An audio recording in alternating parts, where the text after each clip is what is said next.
भाग एक, the 7 habits of highly effective people की समरी देख रहे हैं, जिसके लेखक स्टीवन आर कवी हैं।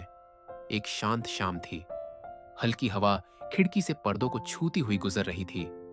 आदित्य नाम का एक युवक, जो जिंदगी से भटकने लगा था, अपनी पुरानी आदतों के बोझ में दब चुका था।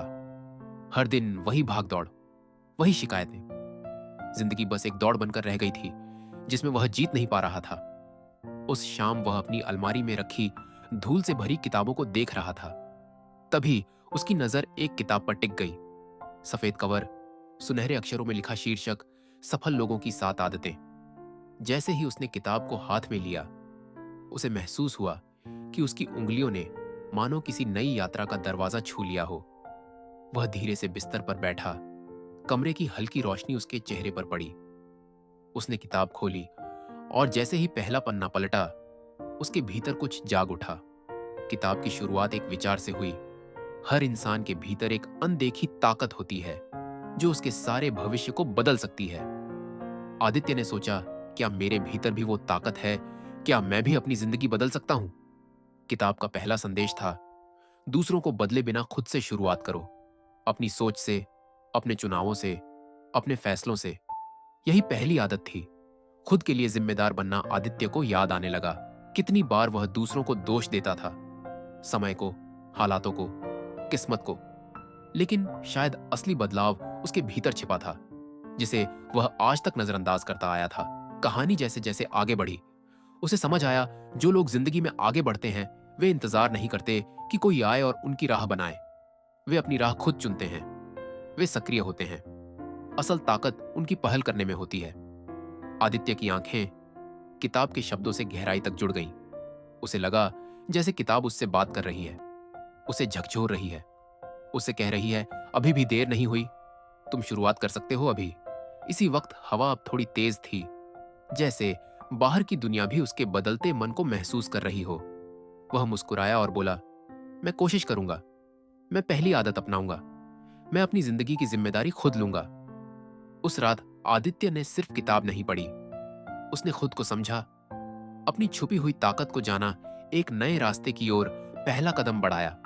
और इसी के साथ कहानी की यात्रा असल में शुरू हुई। आदित्य और सफल आदतों की एक नई, खूबसूरत और गहरी प्रेम कहानी, जिसका हर पन्ना उसे और मजबूत और बेहतर बनाएगा। रात बीत गई। सुबह की पहली किरण खिड़की से अंदर आई तो आदित्य की आंखें खुली। लेकिन यह सुबह बाकी दिनों जैसी नहीं थी। आज उसकी आंखों में एक चमक थी, मानो किसी ने उसकी रूह में एक दीपक जला दिया हो। उसे विश्वास था कि यह किताब उसे वो रास्ता दिखा रही है, जिसका इंतजार वह वर्षों से कर रहा था। किताब का दूसरा अध्याय उसे एक नई आदत की ओर ले जा रहा था। अंत को ध्यान में रखकर शुरुआत करो। आदित्य थोड़ा उलझ गया। अंत से शुरुआत कैसे? किताब ने समझाया, जो लोग ऊंचाइयों पर पहुंचते हैं, वे अपनी मंजिल पहले चुन लेते हैं, फिर रास्तों को अपने सपनों के अनुसार बना लेते हैं। उसने किताब के शब्दों की गहराई को महसूस करना शुरू किया। आदित्य ने सोचा, मैं हमेशा हालात के साथ बहता गया, कभी खुद अपने जीवन की दिशा तय ही नहीं की।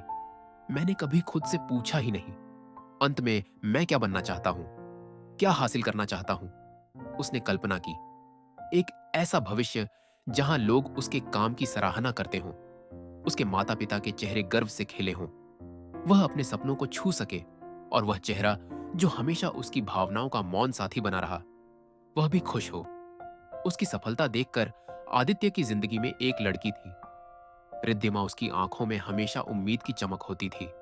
वह आदित्य की बातों में खो जाती और आदित्य उसकी मुस्कान में। लेकिन आदित्य कभी उसके लायक कुछ बड़ा कर नहीं पाया था। उसका प्यार भी जैसे किसी मंजिल की तरह दूर खड़ा था, और वह अभी भी शुरुआत की रेखा पर ही था। किताब आगे कह रही थी, अगर तुम अपने जीवन की पटकथा खुद नहीं लिखोगे, तो कोई और उसे अपने अनुसार लिख देगा। शब्दों ने आदित्य को भीतर तक छू लिया। उसने महसूस किया, अब वक्त आ चुका है अपनी कहानी खुद बनाने का, अपनी मंजिल खुद चुनने का। उसने अपनी डायरी निकाली, एक साफ पन्ना खोला और लिखा, मेरे जीवन का लक्ष्य एक ऐसा व्यक्ति बनना जो अपने सपनों को सच कर सके, जो अपने परिवार को गर्व महसूस कराए, जो रिद्धिमा को यह यकीन दिलाए कि उसका इंतजार बेकार नहीं गया। उसने हर लक्ष्य के नीचे लिखा क्यों और उसे हासिल करने से उसके भीतर क्या बदल जाएगा। धीरे धीरे उसकी डायरी एक सपनों का नक्शा बन गई, एक ऐसा नक्शा जो उसे हर रोज याद दिलाएगा कि उसे कहां पहुंचना है। किताब आगे कहती है, जीवन एक खाली कैनवास है और हर इंसान एक कलाकार। तुम्हारे ब्रश की हर रेखा तुम्हारी मंजिल को आकार देती है। आदित्य ने उस लाइफ की झलक देखी जहां वह हर सुबह उत्साह के साथ उठेगा, जहां उसकी मेहनत किसी खूबसूरत मंजिल को छुएगी। वह खुद से बोला, अगर मैं अंत को इतना सुंदर देख सकता हूं तो क्यों ना आज से अपनी शुरुआत भी उतनी ही सुंदर करूं। उसका मन बदल चुका था। अब वह बहने वाला इंसान नहीं था, अब वह दिशा चुनने वाला इंसान बन रहा था। कमरे की दीवार पर उसने बड़े अक्षरों में लिखा, मेरी मंजिल, मेरी पहचान। फिर उसने किताब का पन्ना पलटा और चुपचाप मुस्कुराया। यह सफर अब दिल और दिमाग दोनों का होगा। यह सिर्फ आदतों की कहानी नहीं, यह उसकी जिंदगी की नई परिभाषा होगी, जिसमें हर कदम उसे उसके प्रेम, उसके सपनों, उसके भविष्य के और करीब ले जाएगा। रात को पढ़ी गई किताब आज उसकी सांसों में घुल चुकी थी और वह जान गया था कि खुद को बदलने की शुरुआत कल नहीं, आज से होती है। सुबह से ही आदित्य के दिल में एक अलग ही उत्साह था। उसका मन उसे लगातार याद दिला रहा था कि वह अब सिर्फ सोचने वाला नहीं, बल्कि करने वाला इंसान बनने जा रहा है।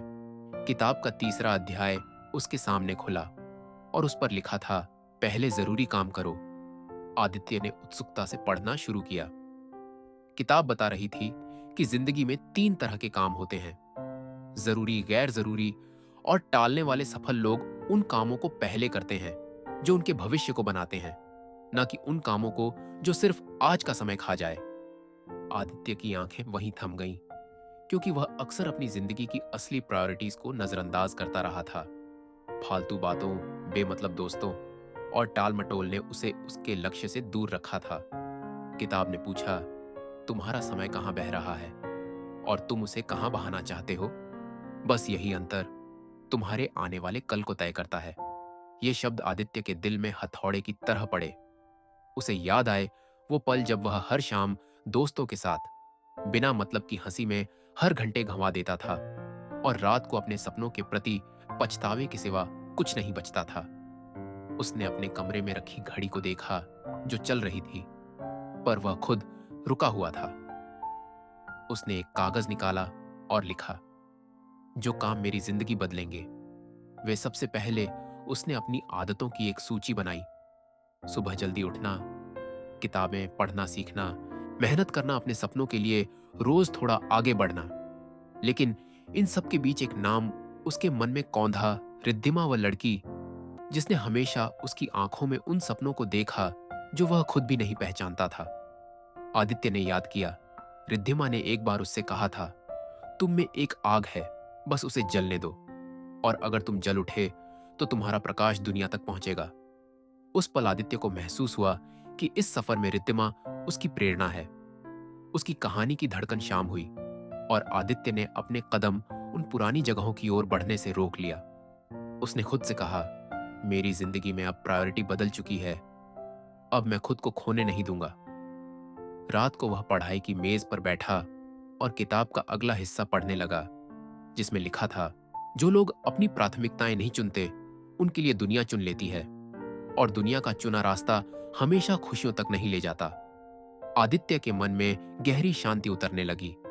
उसे महसूस हुआ जिंदगी अब खूबसूरत लगने लगी है, क्योंकि उसने उसे मायने देने शुरू कर दिए थे। अचानक उसका फोन बजा। स्क्रीन पर नाम चमका। रिद्धिमा। दिल धड़क उठा। उसने कांपते हाथों से फोन उठाया और धीमी आवाज में बोला, हेलो रिद्धिमा। हंस पड़ी। इतनी धीमी आवाज क्यों, कहां खोए थे? आदित्य कुछ पल चुप रहा, फिर बोला, मैं खुद को ढूंढ रहा हूं और शायद थोड़ा थोड़ा मिल भी रहा हूं। रिद्धिमा चुप हुई। फिर उसकी आवाज आई, मुझे पता था तुम एक दिन खुद को पहचान लोगे और उसी दिन तुम्हारी जिंदगी बदल जाएगी। उसकी बातों ने आदित्य के अंदर एक नई रोशनी जगा दी। कॉल के अंत में रिद्धिमा ने सिर्फ इतना कहा, अपनी इस नई शुरुआत को मत खोना। मैं चाहती हूं तुम अपनी मंजिल तक पहुंचो और जब तुम पहुंचो तो मैं गर्व से कह सकूं मैं उसे जानती हूं। फोन कट गया, लेकिन आदित्य के मन में एक नई आग जल चुकी थी। उसने किताब को सीने से लगाया और आंखें बंद करके कहा, मैं कोशिश नहीं, मैं पूरा करूंगा जो मैंने सोचा है, जो मैं बनना चाहता हूं और जिसे मैं पाना चाहता हूं। किताब की तीसरी आदत अब सिर्फ पढ़ी नहीं गई थी, उसे जिया जा रहा था। रात लंबी थी, लेकिन आदित्य को अब नींद की नहीं, भविष्य की भूख लग चुकी थी।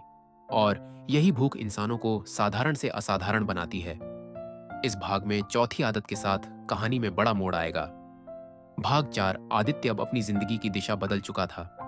हर सुबह उसकी आंखें एक नई उम्मीद के साथ खुलती, किताब उसके सिरहाने रखी रहती और हर पन्ना उसे नया साहस देता। एक दिन वह पार्क में बैठकर किताब पढ़ रहा था। पेड़ों से गिरते पत्तों की हल्की सरसराहट उसके विचारों को और भी शांत बना रही थी। किताब का चौथा अध्याय शुरू हुआ, जीतो और जीतने दो।